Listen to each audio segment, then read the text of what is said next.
Thank you so much, Sophia, and thank you, community, for inviting me to speak with you today. But before turning to the topic of advanced agents and advanced assistants, I'll just tell you a little bit more about my own background. So I am a research scientist at Google DeepMind, as it says on the deck. My own background is actually in moral and political philosophy. So I'm kind of coming at AI from an ethics first perspective. I've worked on these topics for many years now. I think I've been at DeepMind for 7 years and worked over that time on the alignment of language models, on questions around value pluralism, what it means to create AI that works well in the world. And about 2 years ago, we started thinking very seriously about this question of highly capable agents and what it would mean to deploy them. So not only to build them, but also to kind of live in a world that was inhabited by this novel form of artificial intelligence.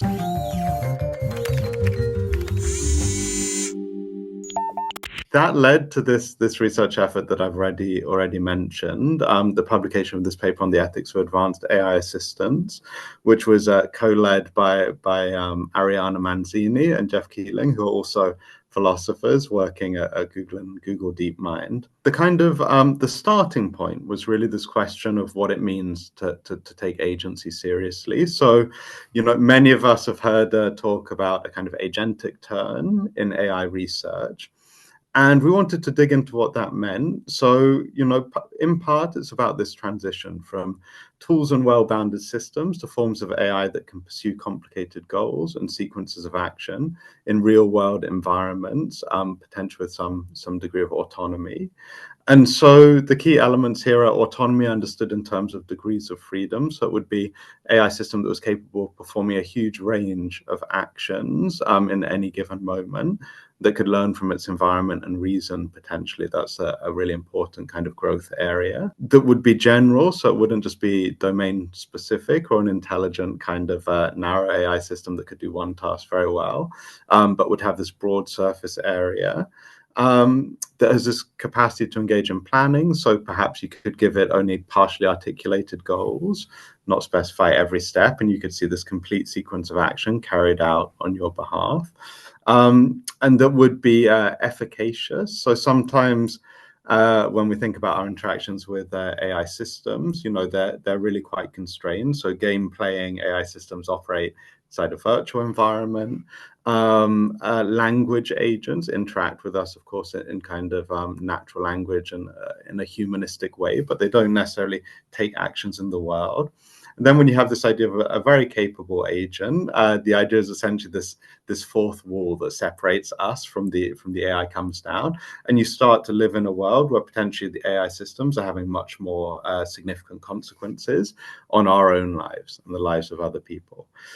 So we're not saying that these are kind of moral agents or moral patients. We're not making any claims here about AI consciousness, but we are saying that if you get this bundle of properties developed to a high degree, what you'll see is this new class of actor with potentially far-reaching implications for our societal practices and for the nature of our social world. So with that in mind, we then ask the question, okay, we can see these agentic trends and developments. Of course, many people are talking about building them, but what is the most likely way that agents enter the world? And it seemed that this idea of an advanced assistant, understood as a kind of subclass of agent, was the thing that really had a lot of support behind it.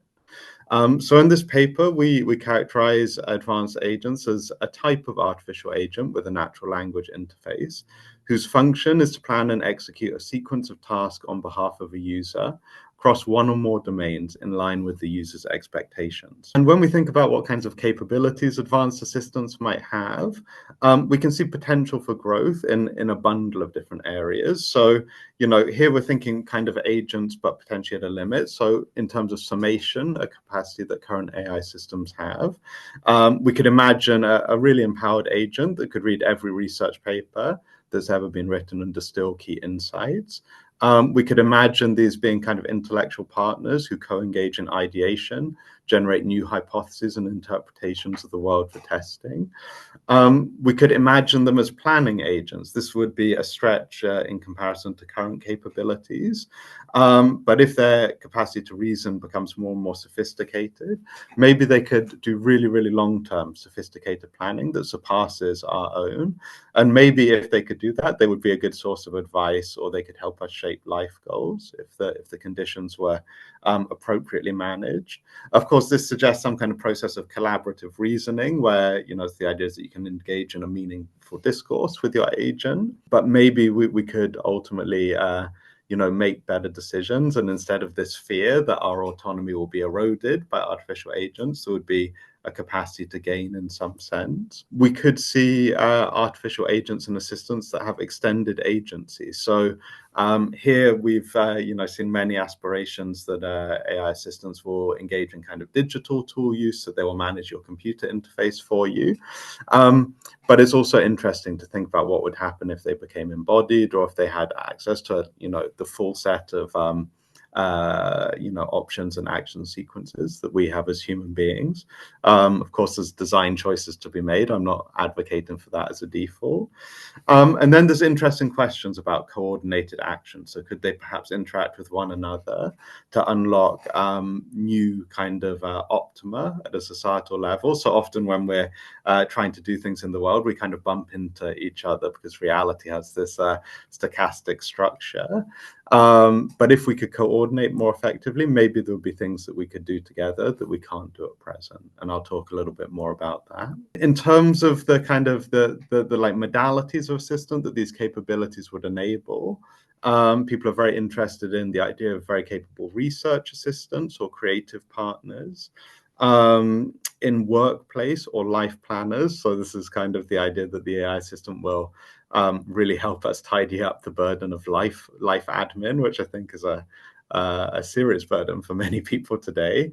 We have this idea of the AI assistant as educator or tutor, or as a coach, therapist, or digital companion. And we've already seen how deeply involved people come with AI companions.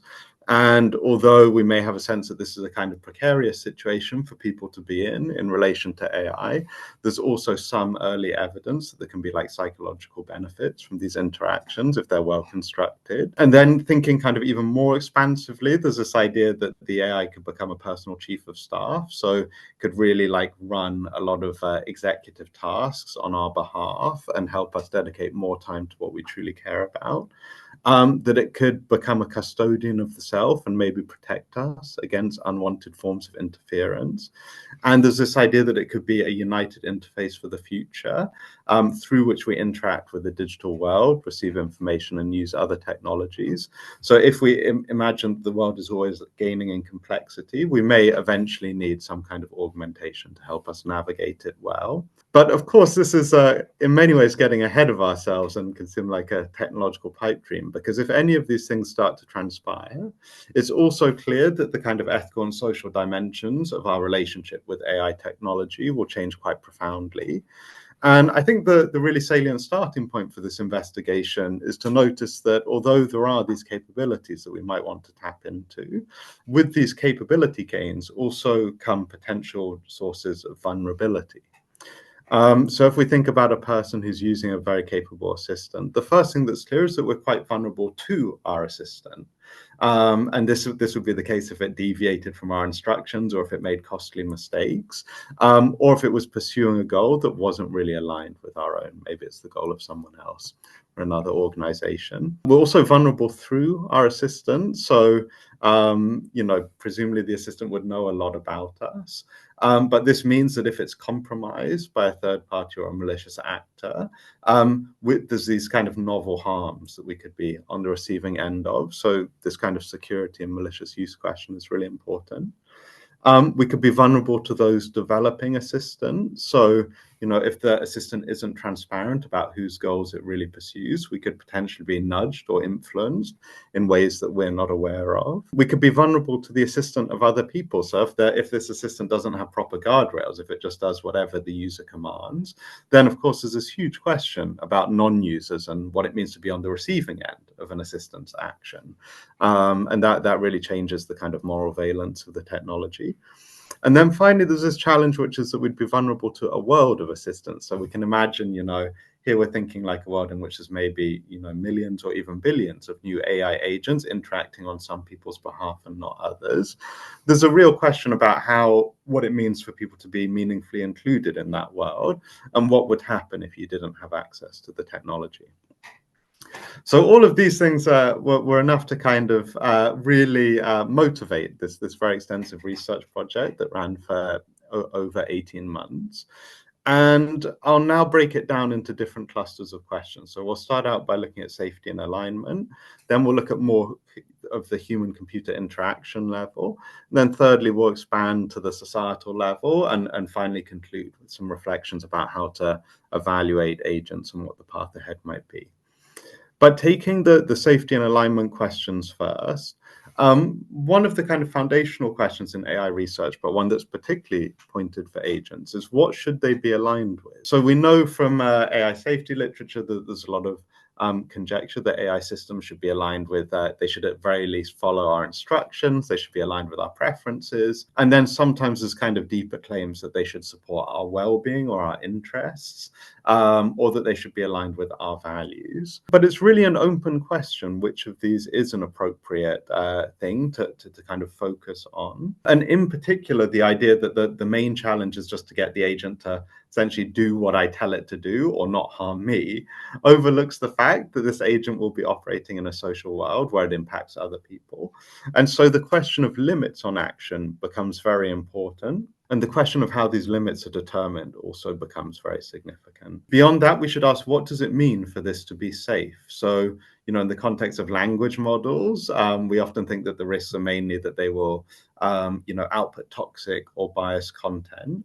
But when we think about an agent that can take action in the world, there's clearly a whole realm of kind of physical harms and like irreversible choices that it could make on our behalf that would be costly and consequential.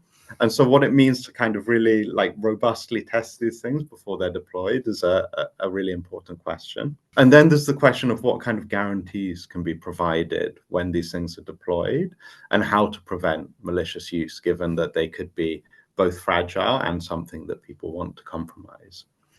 And so think about these questions. We advance a number of claims in the paper.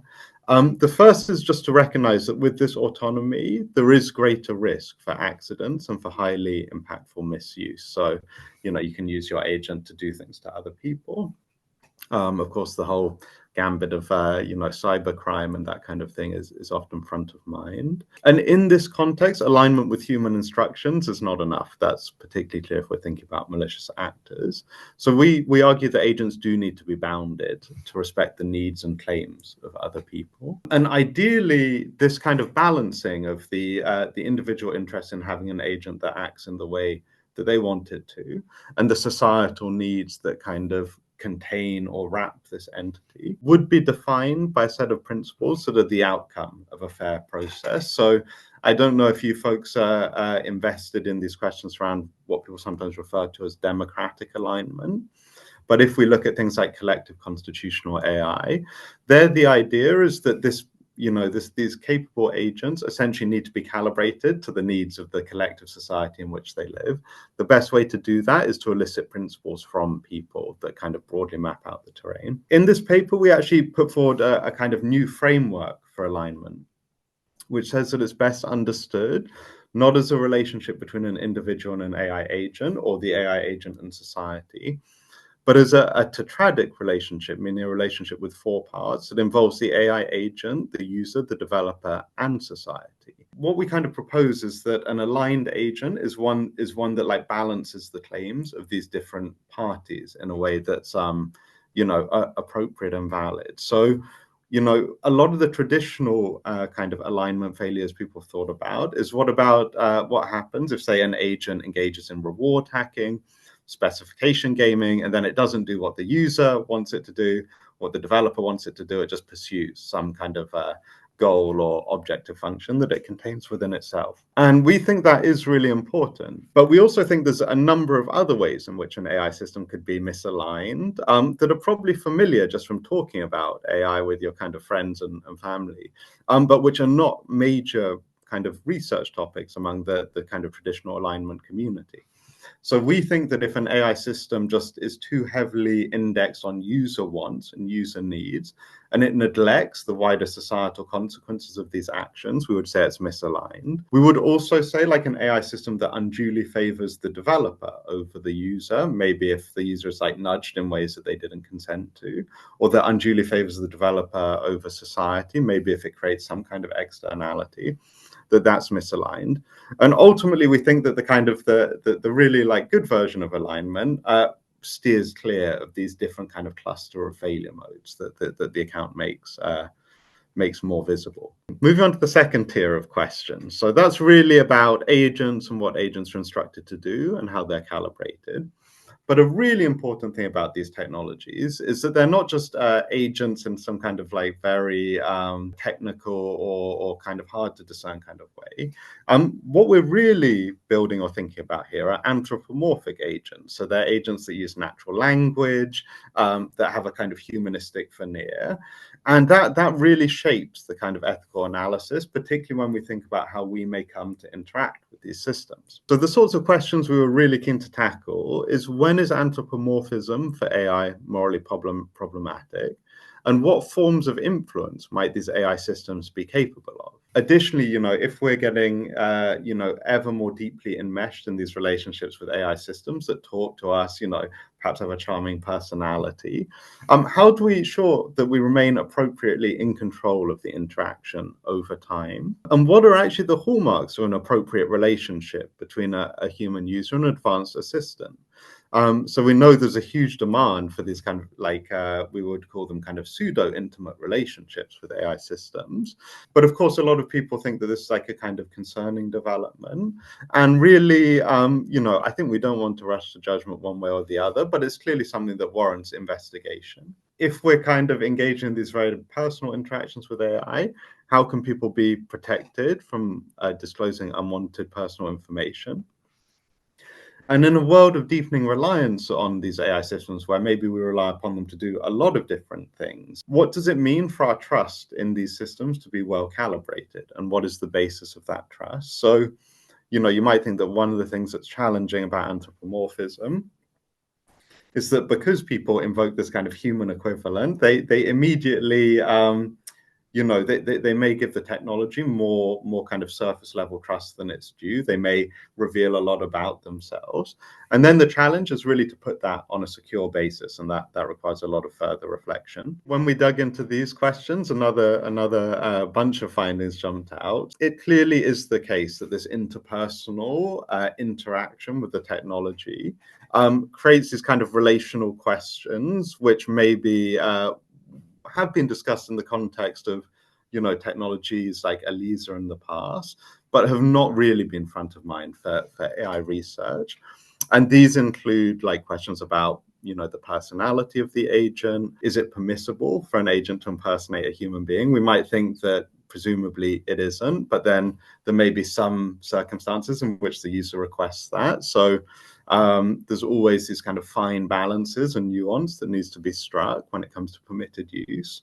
In terms of appropriate relationships with AI systems, we think that they can potentially be modeled upon some of the virtues of human relationships. So typically in the context of, say, bioethics, we would say, well, a beneficial human relationship is one where there is this like presumptively beneficial framework. So we think that it won't be harmful to a person over time, where the autonomy of both parties are respected, where there's a kind of an expression of care, so concern for each other's well-being, and where there's a capacity for growth and flourishing over time. But these are not always a perfect fit. So I have one of the contributors to this paper was a colleague of mine called Joel Lebo, who has a wonderful paper entitled Machine Love, where he says, of course, the love between a human and an AI system is not going to be the same.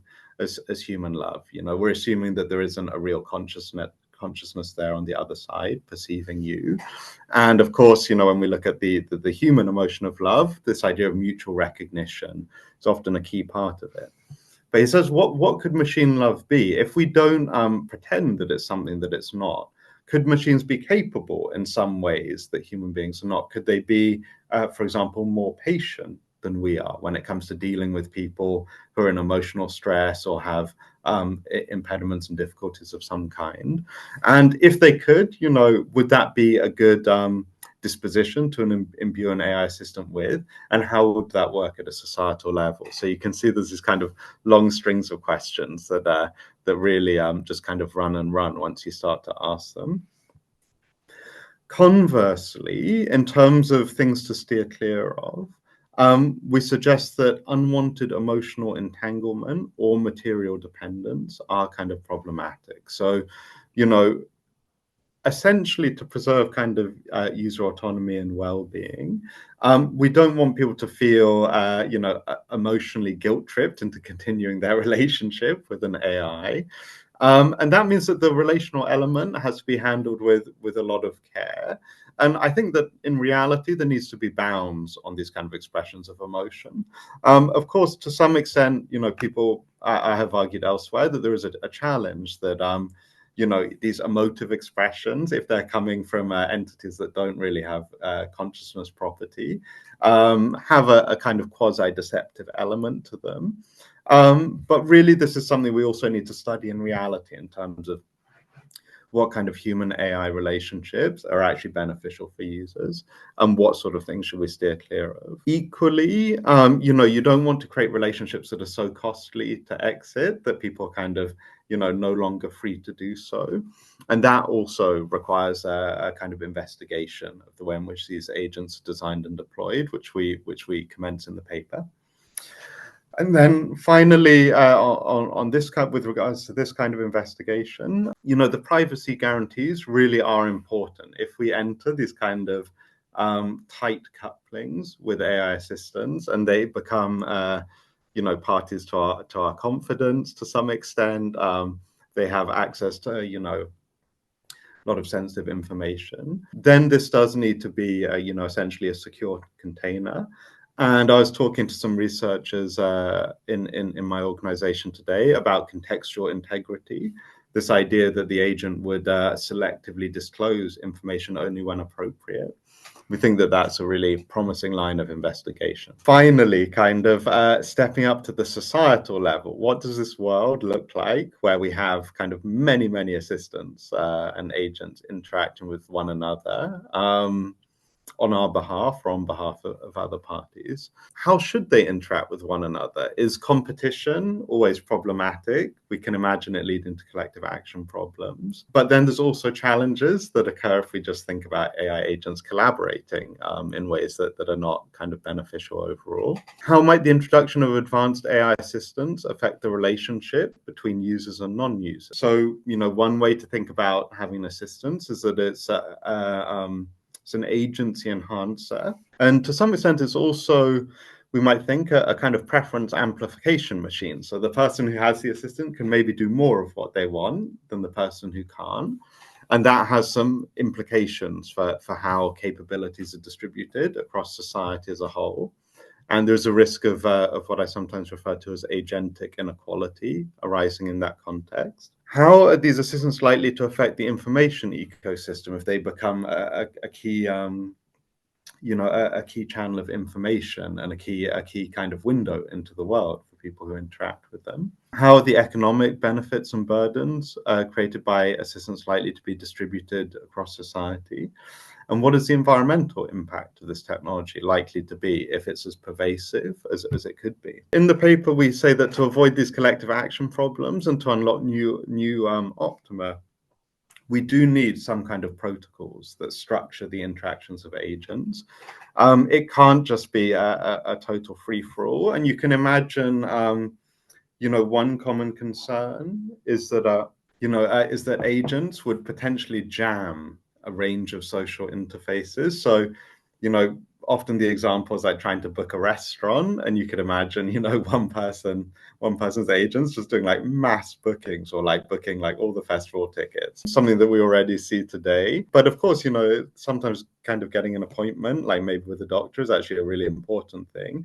So you need some kind of sequencing protocol or some kind of bounds on where agents can like make these decisions and do these actions, and where they can't.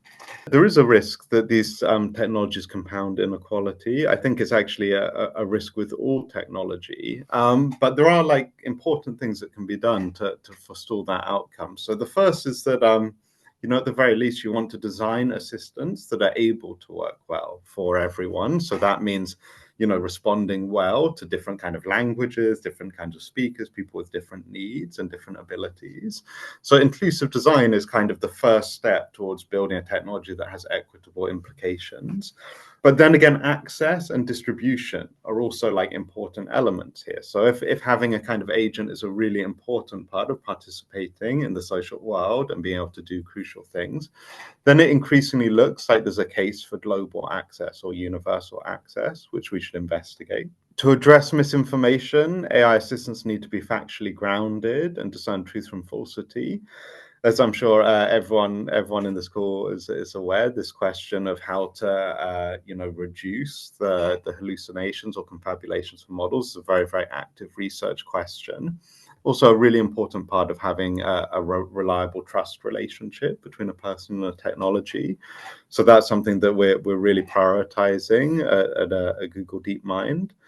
And then with regards to the environmental and economic impacts, they are hard to model. These are really kind of system level outcomes, but they're also shaped by path dependencies and choices that we make now. For example, this question of equitable design that I've already mentioned. So this is just the kind of moving into the concluding part of the talk now. A key question is, of course, we have this technology, potentially has very profound effects and could show up in many different walks of life. How do we actually know if it's good or if we've done a good job in terms of testing it before it's deployed? And the kind of challenging thing there is that the answer is not entirely clear, right? So when we evaluate AI systems, we typically evaluate against performance metrics, which operate at the kind of output level. So that would be the case if we were trying to, reduce the amount of dangerous speech or something like that. But the modeling of how an AI assistant interacts with a user, or how it interacts at a societal level, requires a kind of significant expansion in terms of the evaluation suite that we use. So we need to move beyond this kind of capability level evaluation to human interaction evaluation, understanding how an AI system works with users and non-users, and ultimately to modeling some of these like more global level effects and studying those as well. And typically you would use quite different methodologies for that. Maybe you would use like large studies or randomized trials or something like that. So I think when it comes to kind of controlling the effects of such a powerful and profound technology, we really do need this really rich suite of evaluations. These illustrations come from a paper by my colleague Laura Weidinger on holistic socio-technical safety evaluation. Here you can see that the vast kind of cluster of evaluations are at the capability level. So what we suggest in that chapter, which Laura authored, is that we have to move beyond this model-centric approach, and we need a holistic approach that understands that these agents will be part of an entire socio-technical system, that system and the effects within that system need to be modeled and understood. And this kind of drive to understand assistance, which is a really key part of doing foresight well, has actually provided like a huge impetus to efforts to develop better red teaming, better human AI interaction studies, and to explore the kind of safeguards and safety protocols that need to be deployed in this domain. Can I ask just a clarifying question about evaluations? This holistic evaluation, like what does it involve? How exactly you evaluate? Yeah, so holistic evaluation is not essentially refers to both to a kind of an entire suite of evaluation tools, and the idea that you need to kind of map and tackle this question of risk at each of the levels. So a kind of a very minimal pipeline would just focus on model outputs and maybe performance against some metrics such as toxicity or hallucination. But the more complete picture would then, I think in one of our papers, we actually used the example of misinformation. First, you tackle factuality at an output level, but then you have to study like a human interacting with this system and understand how their beliefs change over time. And ideally, that isn't just a kind of user level study. That's also a kind of study that ultimately scales to the kind of study of social media platforms and like what we would call like episteme level analysis. So the idea is that that also needs to be done for not just for misinformation, but also for kind of safety and accidents and a whole range of issues, potentially almost all of the issues that are discussed in this paper. We could say similarly, like privacy definitely isn't just an input or output issue, whether it discloses, personally identifiable information. It's really about how the technology works in a whole ecosystem where it has to navigate, healthcare interactions in one space, social interactions in another, legal interactions in a third domain. And to make sure that you have something that's really robust, like you basically need this full visibility to understand it. We will shortly turn to Q&A, but I will just conclude with a kind of, maybe like partly a vision pitch of what the sort of things are that we should ask for, or that we might ask for, having surveyed these questions that I've dug into today. So we've mentioned privacy a lot, and I think that state-of-the-art privacy-preserving technology is important here, as well as safeguards to protect vulnerable users, maybe users who could be particularly disorientated through anthropomorphic features or interactions. We think that assistants need to be designed with accessibility in mind, including for different communities and people with different needs.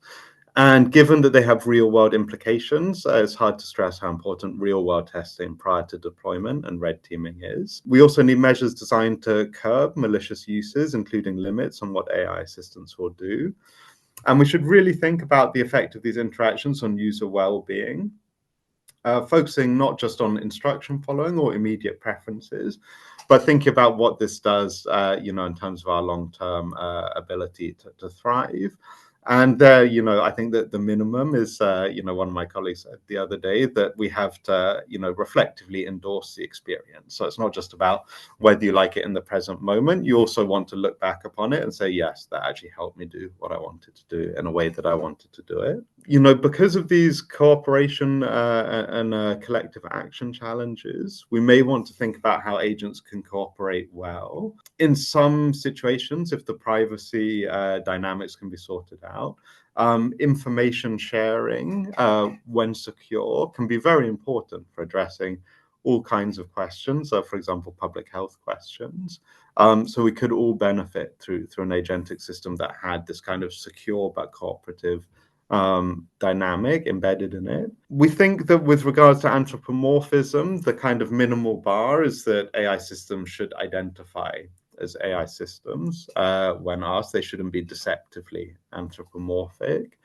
And there's a really interesting paper by one of my colleagues, Alan Chan, on identifying digital agents. So suppose you're out there and you're interacting with an entity in the wild. How will you know whether it's an AI or a human being, and what kind of safety protocols need to be put in place? I think a very important question. And then finally, this the factuality research is I think, indisputably important. So we need efforts to stop AI systems from spreading misinformation and to ensure that they don't accidentally or intentionally nudge us into habit patterns or belief patterns that are not corresponding to truth as it should be delineated in a given domain.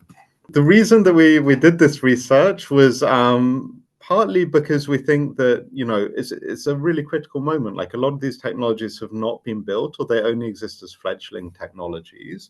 When I spoke about the capacity for reasoning, tool use, action, maybe involving persistent memory over time, all of these things are really emerging now, and that means that we have a powerful opportunity to shape them. And also, it's a particularly important time to ask what the vision is that anchors this technology, and what do we want to ask for? This is a question that's really important for developers and users, but assistants will have, an impact on all of society potentially.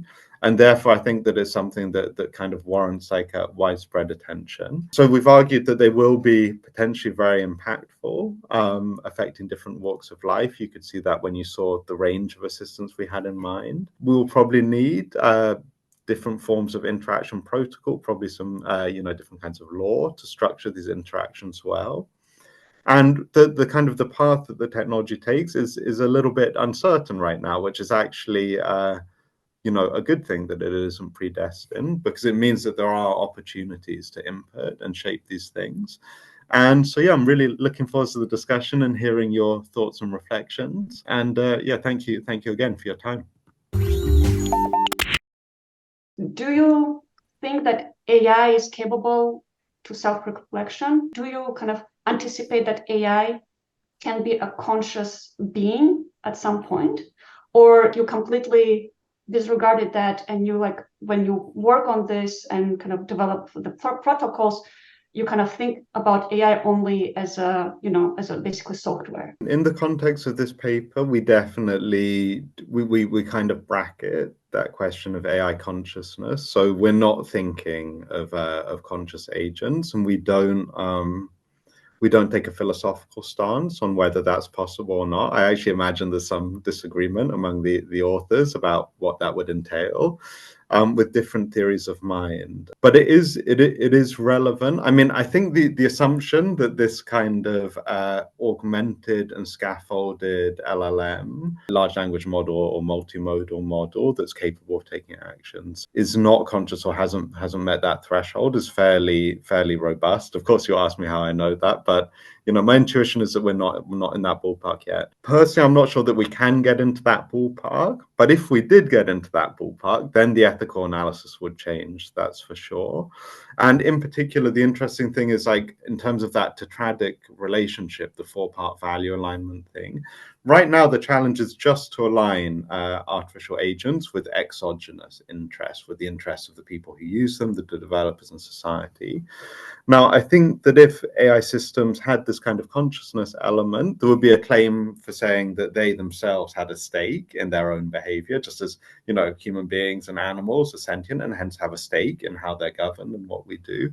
So really, I'd say that picture is just like fundamentally different from the one that we're thinking about here. Like when it comes to ethics, like morale, even like while you're presenting, like, for example, when you mentioned about like human AI relationships, how humans should develop their personal relationships with AI, it's interference to my private life. Like, if it doesn't harm anyone else, why developers should care like how I develop my relationships with AI? But it's not the point. My question is, when it comes to ethics and morale, even within the team, I assume there were like disagreements, right? Like how to approach this, how to think about this, how to address this, right? How internally you as a team kind of resolve these issues? How do you address these things when there's about like these very important things, there's a disagreement inside the team? Yeah, so I mean, there are two very good questions there. So the first one, I understand the sense that thinking about interpersonal ethics with AI is unduly invasive, but there's no neutral posture you can take. If you say that actually the kind of personal sphere is a sphere which requires like no interference, that itself is making a moral judgment that needs to be defended. And I'm not sure that that is actually true when it comes to the way technology companies deploy in the world. So if I'm building a technology that you then use, but I can predict that it will be harmful to you and that you will choose to use it in a way that's harmful to yourself, you might think that I have a responsibility not to develop that technology or to give it to you. So I do think that there's no kind of like simple answer there. It's just something that we have to reason our way through. And then on kind of disagreements between people on the team, I think, to some extent, you'll see that the paper has a kind of delegated structure. So people are allowed to kind of speak to the thing that they knew most about and cared kind of most passionately about. That actually the interpersonal relationships and these questions about, say AI love, or the consciousness questions would be really hard ones. So often what we're doing, and this will have come through in the presentation today, is that we're not providing complete answers. We're providing building blocks that, I think anyone would want to use as part of an answer. So, when we say that relationships should, in expectation, be kind of beneficial, support, flourishing, autonomy, and evidence care, you may want to knock one of those values off the list, or you may interpret them differently, but they're a really good kind of grounding set with which to tackle the problem and to weigh up, your own perspective, which on my view would then support this kind of democratic deliberation about the kind of technologies we want to see in the world. How far AI is impacting the construction of reality in the context of human-machine interaction? I probably said at the beginning of the talk, I'm a philosopher. So my question is immediately, what does it mean, the construction of reality? And I think about reality being constructed in different ways. So like one construction of reality is our understanding of how we perceive the world. They're the kind of, for example, the news and social media in a way constructs a reality, right? There's a theory that we actually live in these imagined communities that are these bubbles that are kind of built up via the information that's exposed to us.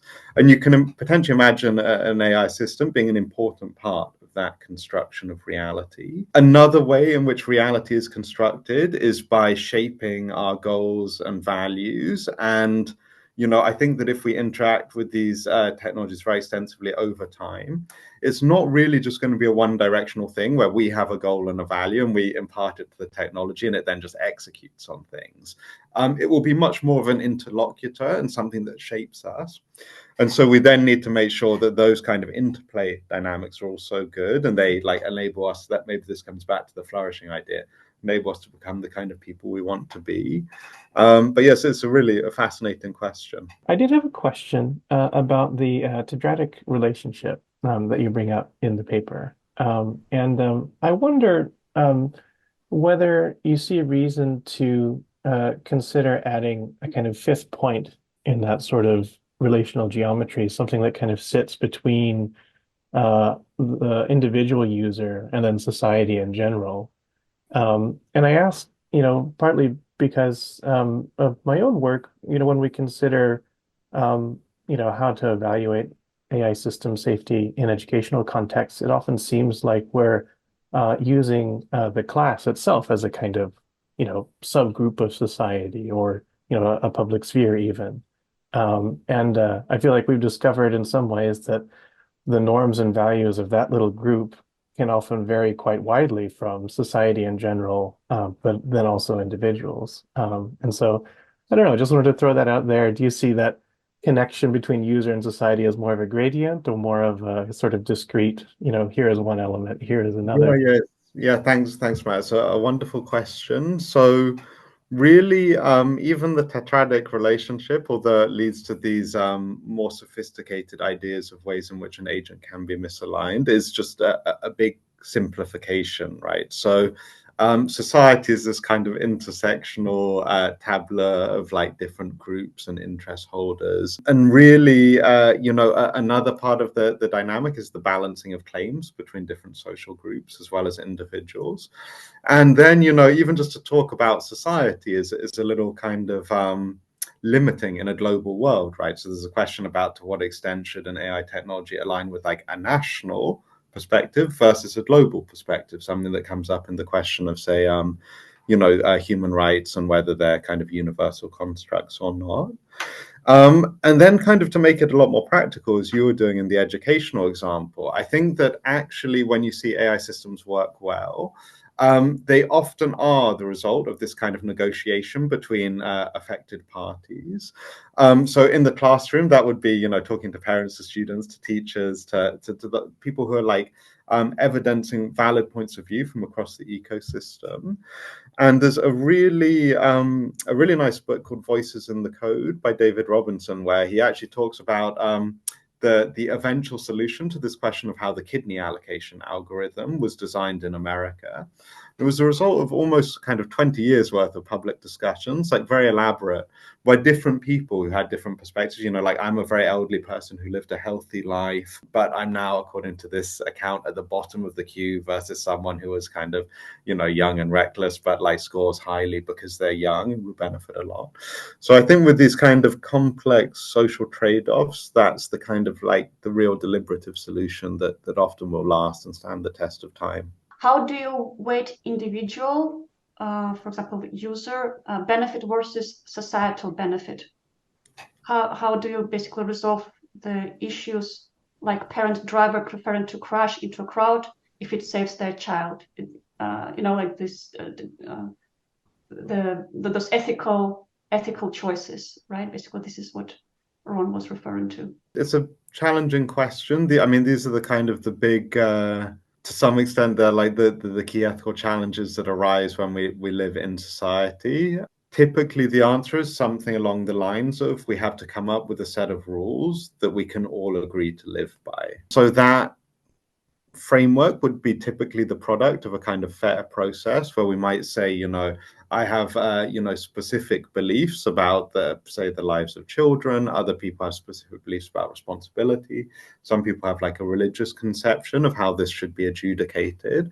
But given that it would be wrong for any of us just to insist that our personal view is the public standard by which all claims are evaluated, we then engage in a conversation where we make a public argument to the extent that AI should work in this way rather than that way.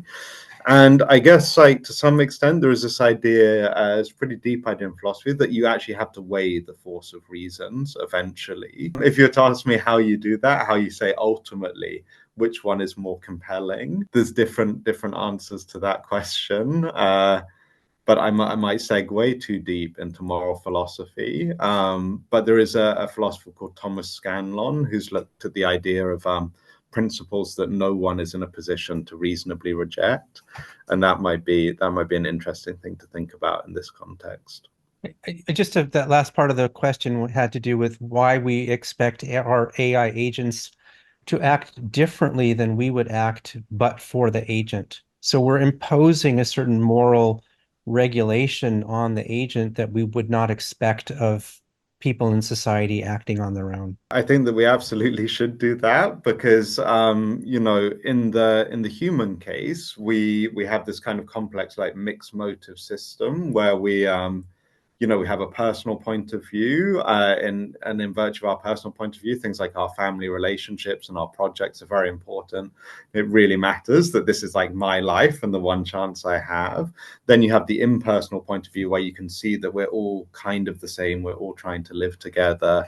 And often in moral philosophy, people think that morality is trying to balance these two imperatives against one another. But if AI doesn't have a personal point of view, if it's just a system that's taking actions on behalf of others, then it doesn't. We don't need to cater to the kind of self-interest of AI. In fact, the self-interest of AI is an illusion, which is why very few people think that when an AI system reward hacks or does specification gaming, like, we should just let it do that because it did something that was good for itself. I think AI is kind of more transparently the sort of thing that can be regulated without those moral complications arising.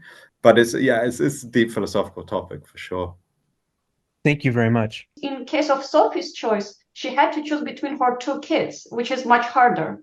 At least in this case, you can justify, like, okay, I'm saving my children versus like other people. But in her case, she had to choose between her two kids, which is like basically impossible choice to make.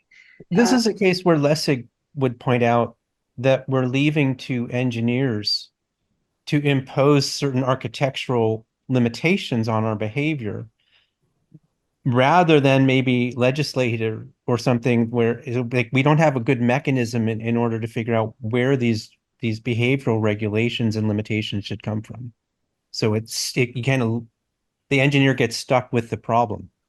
Yeah. So I think that's exactly right. And I'm not deeply familiar with the kind of code is law idea, but I think that, it potentially fits very well with the sort of thing we're saying here, which is that these kind of rules and principles that determine the operating procedures for agents are not just kind of something that should be left in the domain of private choice. They actually need to be publicly evaluated against these kind of wide sets of claims. So it's very much an account of value alignment that moves it like into the public sphere. And there are interesting questions about how you operationalize that. Well, what is the process for making code democratic? But those are precisely the kinds of questions we should ask in this day and age. Thank you so much. From your perspective, given the scope of agents, the scope of change that agents and AI bring to society, where do you think regulations fit in? How should governments around the world think about it? It's not my domain of expertise, but I do think that agents entering the world well requires some kind of infrastructure that introduces chains of accountability, for example. So one really interesting question that I know that there's a paper by Yoshavid at OpenAI that investigates this, is like liability for agents. So if your agent accidentally harms someone or makes a mistake, of course it's kind of a quasi-autonomous entity. Who is responsible for that, and who has to address it when things go wrong? So I think that those are the sort of questions that need societal level answers, and it could even be like legal guidance appropriate. People have similarly thought about requirements for auditing and ensuring that the technology is safe. So yeah, I think that this is really a kind of a big open question. But there are some really nice pieces of work. There's also a great paper by Noam Colt called Governing Agents, which I think is well, puts forward some good hypotheses in this area. Agent communication, they could speak they would have a much higher communication bandwidth than people would, right? So I could imagine people being uncomfortable with agent-to-agent communication, say, oh, the machines would have to speak English, something like that. But maybe that's because maybe our framing is wrong, and instead of thinking them of as agents that exist independently, why couldn't we, imagine that we're taking that same functionality, putting it in a headset, and now it's a thing we wear, and now we can all communicate with each other much more quickly than the spoken word enables. So, agent kind of has some baggage there, and I wonder if that's maybe holding us back or kind of preventing opportunities. Yes, it's a really interesting idea. Your kind of notion of the headset made me think more of this notion of like an expanded mind or extended mind. So there's this idea that some of our technological tools and affordances basically just become extensions of our own cognition and of ourselves, right? So there is a version of a kind of assistant that just is just essentially like an augmentation. But what that tends to obscure is this really important ingredient of autonomy, right? So the autonomy makes it useful because it can do things kind of on its own that maybe you're not in a position to achieve. But it also introduces unpredictability and risk. So if you have like an agent that's communicating on your behalf, almost by its very nature, there's a risk that it will miscommunicate something, or that some kind of, there will be pathologies of interaction that would arise. So I think the kind of the agent itself, like, is a really, it's a potentially valuable technology, but it does make these kind of interactions less transparent than in a kind of something that's just a kind of a more like an enhancement might do. What certification agencies are available to ensure responsible use and governance of AI agents? Yeah, so this is like very much a kind of frontier question in terms of the frameworks we use to govern AI agents. And so right now, so on the technical side of things, there may be a lot of tools that I'm actually not fully aware of, because that's more someone else's ballpark. But I think that the kind of the really interesting idea is this idea of kind of agent IDs, so agents having kind of reliable identification certificates or certification that then means that they have access to some domains of action, but are also blocked from other kinds of interaction. And yeah, there was an interesting article by Jonathan Zittrain in The Atlantic on agents, where he talks about agents only having a certain degree of longevity. So, if an agent doesn't have this kind of identification protocol, or if it lapses, it may be that, we just don't want agents acting in the world for long periods of time without being re-authenticated. And I thought that was a really interesting suggestion. Yeah, and I believe like even from a geographical perspective, like agents may be able to act only in maybe US, but not in certain countries and so on. That you could restrict the impact, or you talk about this digital colonization where an agent being developed in US is maybe deployed in some African country and now that is controlling decisions over there. And how do you kind of ensure that that doesn't happen? Yeah, it's a very, very prescient question, and yeah, I think some kind of authentication protocol could be very helpful there. Thank Thank you, Arif, for your question. Min, do you want to ask your question? Yes, thank you for the very interesting talk. I look forward to read the paper. Is there a distinction between AI risk and AI agent risk? Like, you have so far people were concerned more about AI risk. The EU, you have the EU AI Act. In the US, you have the NIST doing have some proposal for managing AI risk management.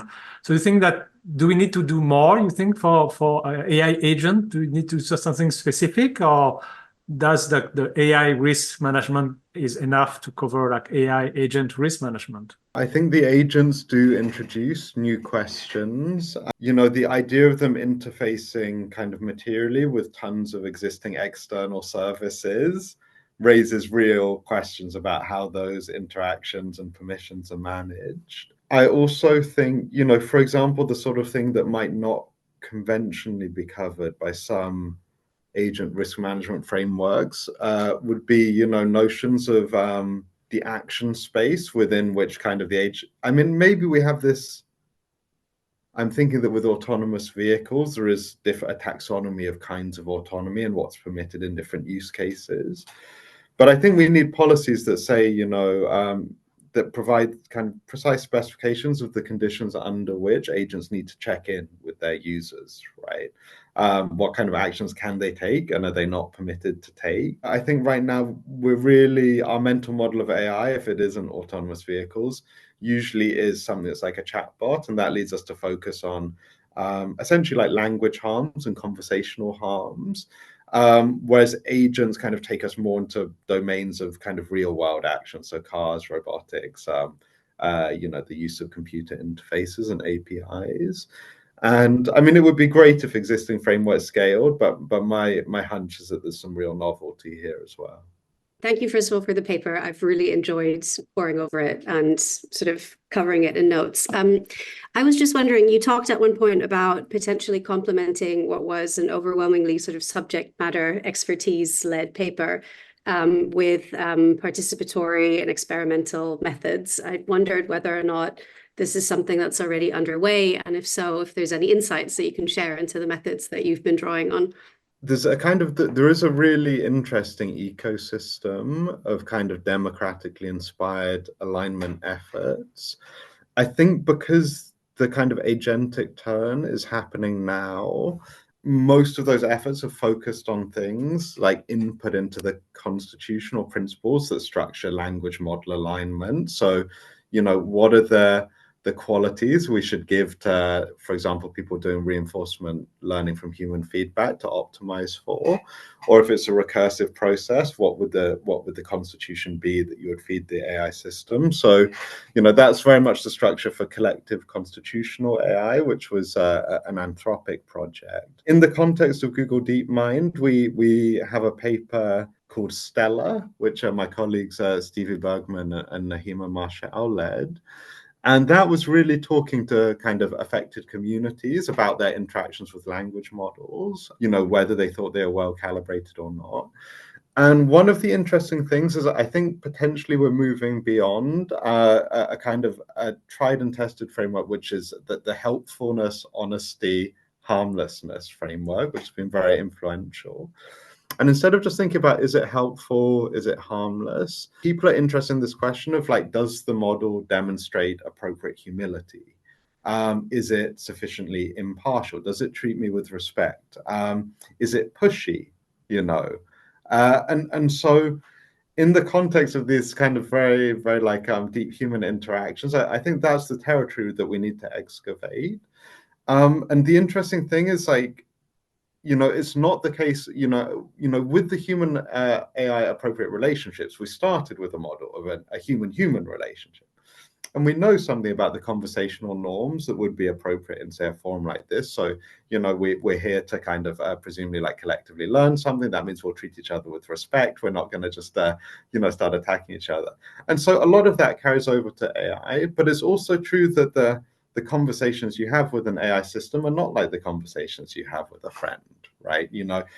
Maybe it's partly a kind of engagement for information retrieval, but it's also, something where, it has a kind of human characteristic. So you could be insulted if it got it wrong. We also have a lot of kind of interest in this kind of human-computer interaction element. And the real value is when you bring these two things together. So you have kind of human interaction research with a kind of pluralistic, like broadly distributed set of inputs. And then ideally, I mean, now I'm really in dreamland, some kind of, publicly facing process for kind of shaping agents. And then you get somewhere good. But yeah, I think that the democratic AI kind of research agenda and the agents research agenda may soon intersect. And I would consider that a positive thing.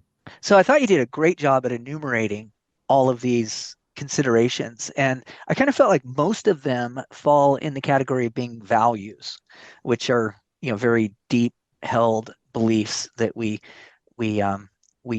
guide ourselves by.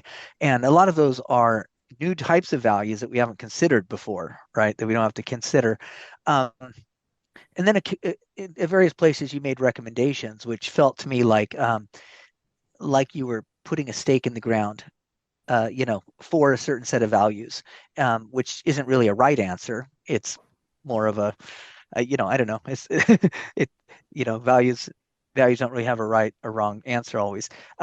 So I was thinking, there's a meta level dynamics that seems really interesting, which is as the technology emerges, as we proceed into the future, and these questions become relevant, we're going to see people debating them, and we're going to see economic impact, and we're going to see all these things in a dynamics that are going to kind of shape each other, right?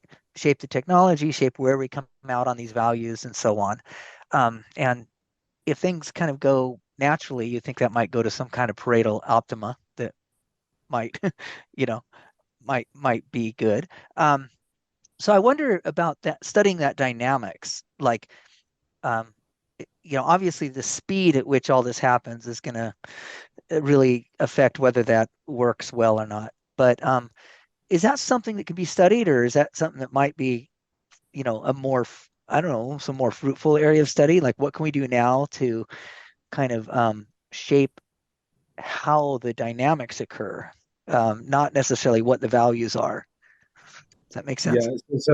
Yeah, it makes perfect sense. And again, it's a very good question. So, I would be tempted to kind of slightly distinguish what I would call like procedural values that are designed to guide a process from like substantive values that might be what we evaluate an artifact against.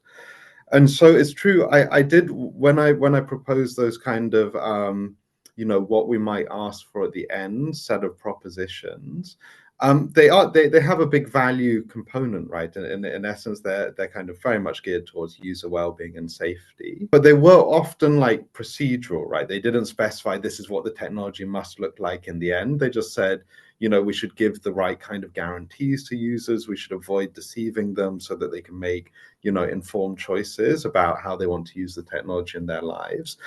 That still leaves open the really important questions. Well, how do they, and how should they, and what kind of assistance should we build within those parameters? Of course, like experimentation and kind of that we ideally will have a world with like pluralities of agents where people can really get to understand these things well and make better decisions over time. And so I am sympathetic to the idea that within these constraints there should be experimentation, but what we need to do is kind of bound experimentation that is essentially too risky, or that we could just with a measure of confidence say ahead of time it is not the sort of thing that people would sign up to if they were given a choice. But yeah, ultimately I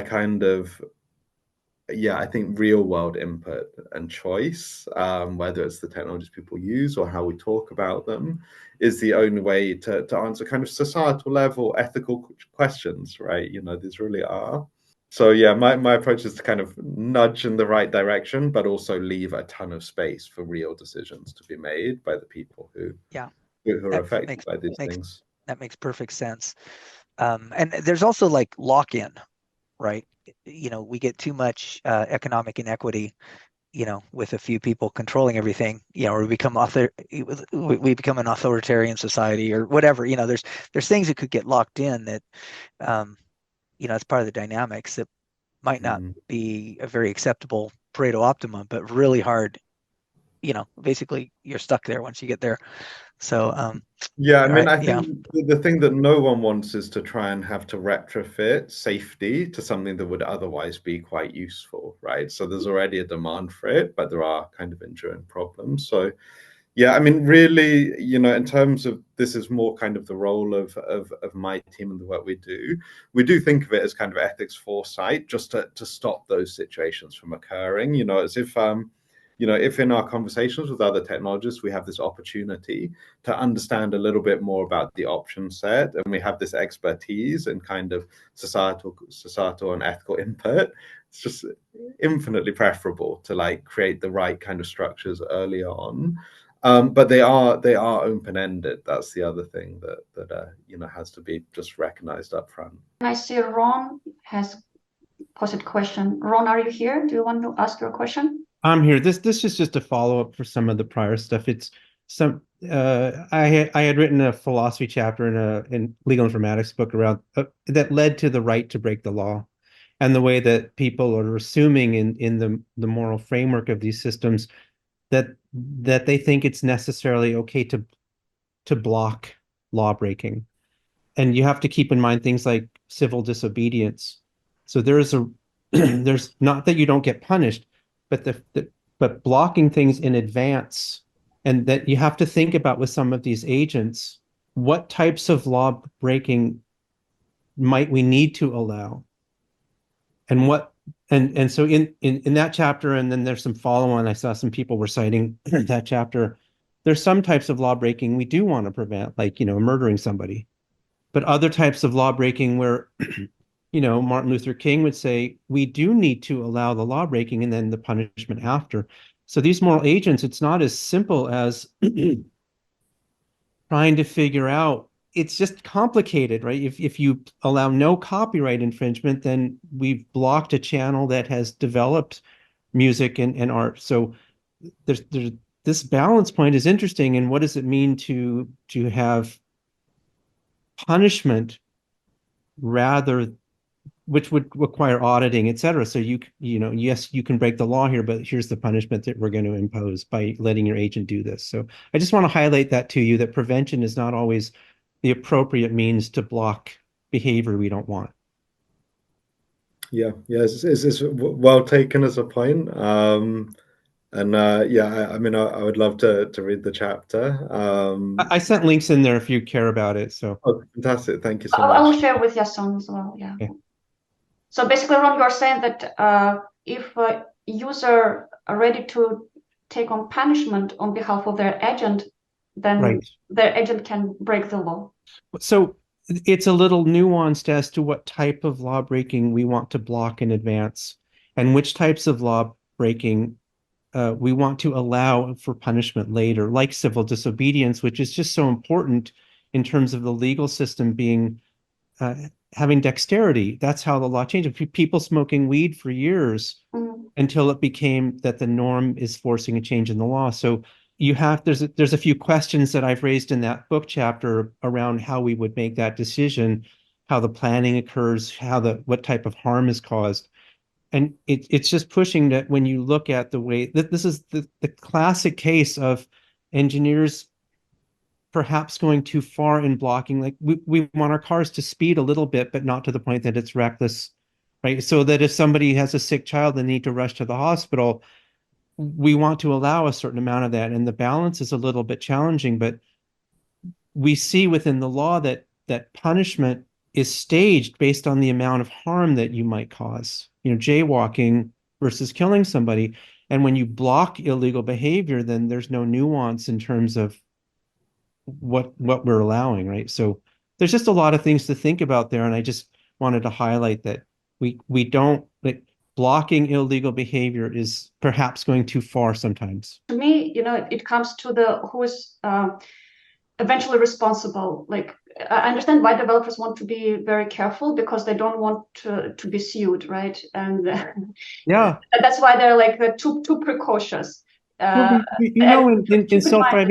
in self-driving cars, you may allow the car to go a bit past the speed limit, and then what you're saying here is who picks up that liability? We don't say that it's the fault of the car, and that's because we allow clearly for the driver to go beyond the speed limit at their own risk. That's a balance point that I think is interesting. We might hold the car responsible if it were going 20, 30 miles an hour past the speed limit and it knew what the speed limit was, because now we've gotten into the realm of reckless. So for any action that we're allowing, it's really kind of complicated as to, is this something that is tolerable for law breaking? Who picks up the liability? So can a disclaimer say, we don't think you should do this behavior, and if you're going to do it, we disavow our ownership of it, and so that the agent is clearly acting on behalf of the person, and even though the agent is suggesting that it doesn't want to do this. But there's certain leeway in there for, again, saying the agent, even if it had consciousness, saying, I don't think this is a good thing to do, but if you're picking up the liability, I'm willing to do it because this isn't permanent harm. Mm-hmm. It's just nuanced. Yeah, I don't think my question's as good as Ron's. That was great. When you go to Hugging Face, you see the different data sets and the different training models, and you can kind of trace a lineage, right? You see their family tree. And so I'm trying to imagine a world like ours, but it's different in that the agents are distributed with the training data set as a huge database, right? It's huge plain text. And the process that they run, the code that kicks them off, is deterministic, right? So that it's the same, given the same input for every user forever, right? I was wondering if that wouldn't because sometimes you see people say, oh, agents, or oh, it should be tools and not agents. Would something like that feel more to people like just a tool? Would people be less inclined to think of that as an agent? Right now, when people use them, I think there's it's a black box, right? Sorry, Shane, just to be clear, the counter, can you just tell me one more time what the counter example would be, the different version from the one we have now? So now, I go to a website and it's a mega corporation, one of the, frontier model, huge, and I run it and it comes back with something and I'm very impressed, right? But if instead I can just imagine like an Excel document on my computer where it's got 1 million rows, and then I give it my prompt, and then it comes back with the output. And then I can also see for those same 1 million rows, the output is positively correlated and anti-correlated with my prompt. So it knew that I was asking a Python programming question. And so in that data set, all the Python program ones, they have 0.5, 0.7. Right.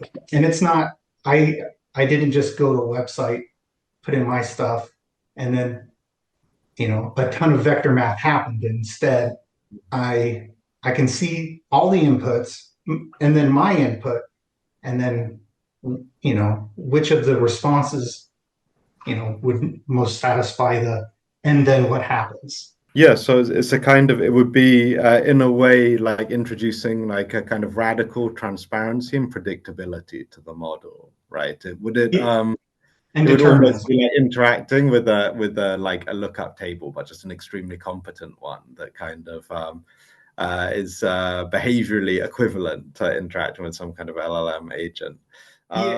It's much less interesting philosophically, but people don't think of their Postgres database as an agent, and that's because they understand how it works.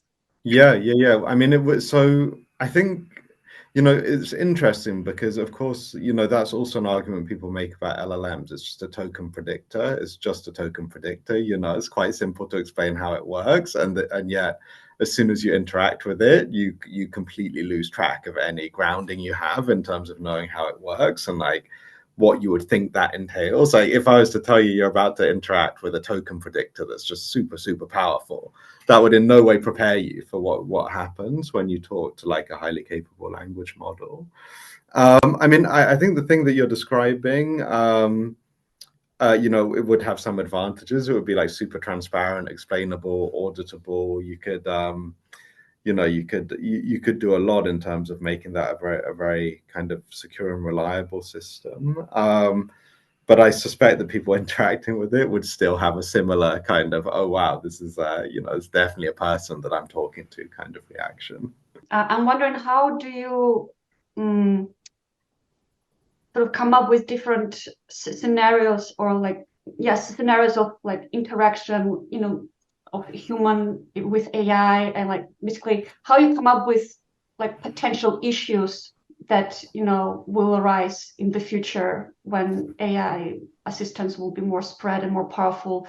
Do you like run some simulations? Do you like just brainstorm as a team? Just like how do you try to like find those unknown unknowns? Basically, that's my question. That is a good. I mean, the particular spin you put on it about the unknown unknowns is a particularly good question.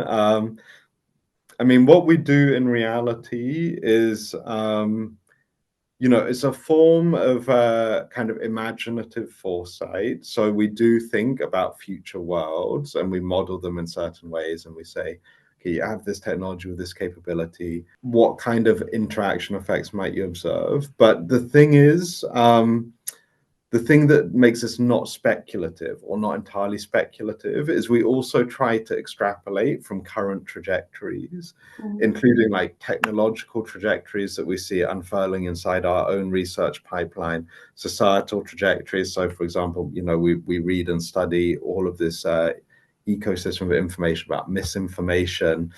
And we're basically engaging in a version of kind of triangulation and iteration and extrapolation, where we say, if these trends hold, what will the world look like and how would people respond? So, one interesting thing that's come up recently is, there's a lot of interest in like recursive self-improvement. Is there going to be an intelligence explosion? And that's interesting because people have spoken about it for a long time. The original intelligence explosion hypothesis was, I actually don't know how many decades old. But now you can see that there is like there's a mechanism by which it could come into being. And you even know something about that mechanism. So when you ask the question, well, what are the social implications of this possibility?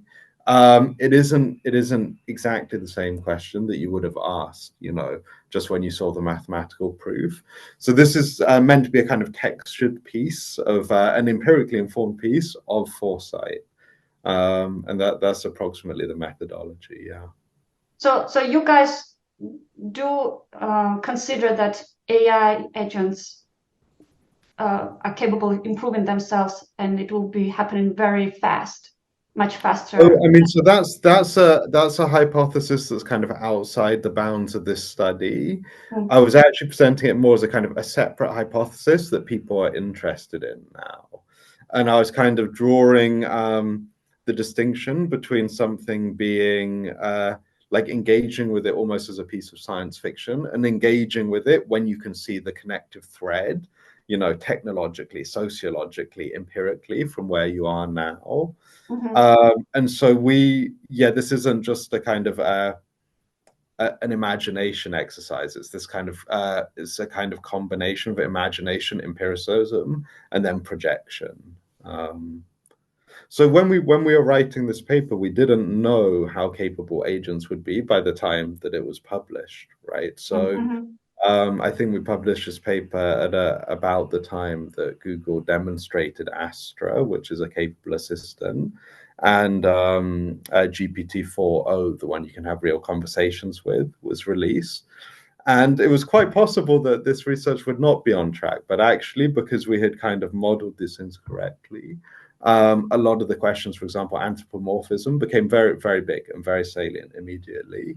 So we were kind of, it was nice to have something that was really informed and well thought out to say at that moment. Last question from me. So, like you mentioned this relationship, basically AI agent, user, developer, and society. All four parties probably have, depends on circumstances, but they might have very different ideas, right? Like different like perspectives on the situation. And it seems like you guys try to like balance out all these four relationships. I'm just like wondering, is it even possible? And if there are like maybe some examples where that alignment between those four parties is possible, because it seems like there like always will be the conflict between one of the participants of that group. Yeah, so there's kind of enduring tensions in terms of what people want as a user or as a recipient of a technology, or as a worker, or as someone who's not part of like a collective that's like building something or using something. I mean, this really does, it kind of loops back to the earlier observation that in many respects, what we're talking about is quite similar to law, right? So when we think about what corporations can and can't do in relation to their users and in relation to society, that's exactly the kind of balance that legislatures are dealing with. So, we want service provision, we want the incentivization of the creation of new things. So some allowances that are made for that. And of course, users need to be able to use the technology in a trustworthy way without being surveilled. So we try and include some like privacy requirements, particularly about sensitive data. But we don't want users doing extremely dangerous things, so we have prohibited uses. So really, you're talking about like a kind of tapestry of principles that I think does look a little bit like law, even though it's not actually law. I'm not saying that the only way out of this is for like Congress or Parliament to actually pass legislation that specifies these things. It's more that the way we legislate for social dilemmas in our society is a really good mental model for thinking about how we should align AI systems.